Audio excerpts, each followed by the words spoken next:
ఈ సినిమా చాలా బావుంది. నాకు బాగా నచ్చింది. ఒక విలేజ్ బ్యాక్‌డ్రాప్‌లో హారర్ కామెడీ థీమ్‌తో స్టార్ట్ అయ్యి, ఒక ప్లెజెంట్ ఎంటర్‌టైనింగ్ వేలో సినిమా వెళ్తూ, ఆ విలేజ్‌లో ఉండే విలేజర్స్ ఒక్కొక్కరి తీరు, వాళ్ళు చేసే ఫన్ అండ్ సీన్స్, వాళ్ళు మాట్లాడే విధానం నేచురల్‌గా భలే సెట్ చేశాడు director. Cinema theme horror comedy అయినా, కామెడీ జనరేట్ చేయడానికి హారర్ టచ్ ఇచ్చారంతే.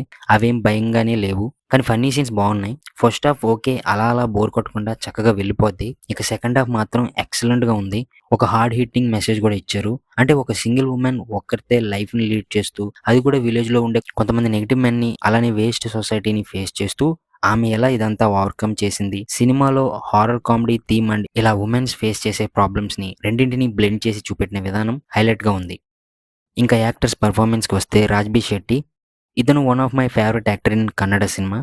ఈయన రోల్ కామికల్ యాక్టింగ్ భలే ఉంది. ఈయనుండే సీన్స్ నేను భలే ఎక్సైట్ అయ్యా. అలానే 'రవి అన్న' అని one of the main important character ఈ సినిమాలో. ఆయన పెద్దరికం, ఆయన బిల్డప్, క్లైమాక్స్‌లో ఆయన మాస్ ఫైట్ అన్నీ సూపరున్నాయి. అండ్ ఇంకో మెయిన్ ఇంపార్టెంట్ క్యారెక్టర్ 'భాను'. ఆమె యాక్టింగ్ చాలా బావుంది. ఎమోషనల్ ఇంపాక్ట్ ఈ సినిమాకి ఆమె క్యారెక్టర్. 'రవి అన్న' అండ్ 'భాను'కి మధ్య ఒక సైలెంట్ ఇన్నోసెంట్ లవ్ ఉంటుంది.